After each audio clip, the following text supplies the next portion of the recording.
I think the NBA is the losers of the NBA trade deadline because Oh, we're always banking on a superstar to be moved. Yeah, there's star players or role players that were moved, but everybody was banking on Giannis to be traded, and he wasn't traded. That's one situation.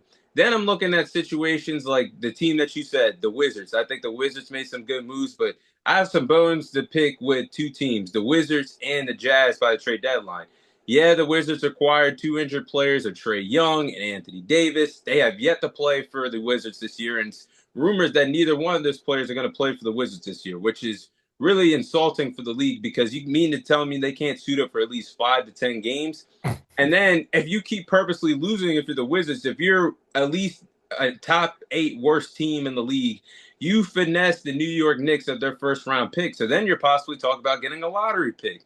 So man. intentionally losing, sitting out two players that you just traded for can't get any time out there on the court this year. I think that's insulting for the league. And then I was looking at the highlights on YouTube Sunday morning between the Jazz and the Magic.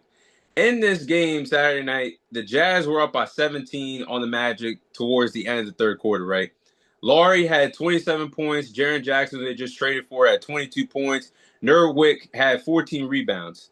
They pulled all three of those players, Manny, I in the did see fourth that. quarter, and they benched all of them. They lost that game. And of course, my Miami Heat lost to a team that's intentionally losing yesterday in the Utah Jazz. But my point is, it's just like teams are purposely banking on tanking and they're not even hiding it. And those teams aren't just the other ones. We've seen teams do that over the last few years, but it's just insulting to the league because that's why certain basketball fans don't pay attention to the league until like the second half of the season after All-Star break or towards the playoffs because you Yeah. got a good chunk of teams just intentionally losing because they could possibly secure a lottery pick. If you're like what in the 14th range or the 12th range bracket of the worst teams, you're eligible to get a lottery pick. So it's just like I hate the fact that it comes down to that in basketball sometimes.